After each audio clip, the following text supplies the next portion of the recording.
नमस्कार मित्रमैत्रिणींनो, तर चला आज आपण मस्तपैकी अंडा करी करणार आहोत। तर त्यासाठी मस्त अंडा करी तवा फ्राय करणार आहोत। मस्त तेल जिरे मोहरीचा तडका आणि हे आपण अंडे उकडून घेतलेले आहेत। हे मस्त आता कट करून घेऊया। बघू शकता मी उभे कट करून घेतलेले आहेत। मस्त हे फ्राय करून भाजून मस्त करून घ्यायचे। बघू शकता तुम्ही दोन्ही साइडून मस्त तिखट आणि हळदीमध्ये हे मस्त एकत्र होऊन घ्यायचे। मस्तपैकी मस्त हे भाजून घ्यायचे तेलात।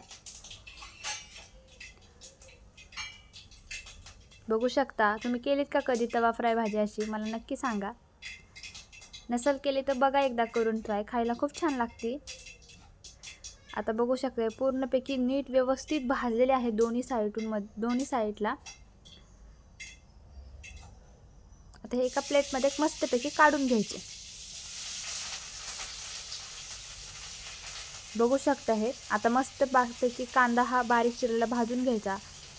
तिखट मीठ हळद आपले जे मसाले आहेत आणि हे कांदा लसूणचा पेस्ट मसाला हाही आपण ॲड करत आहोत। ह्यात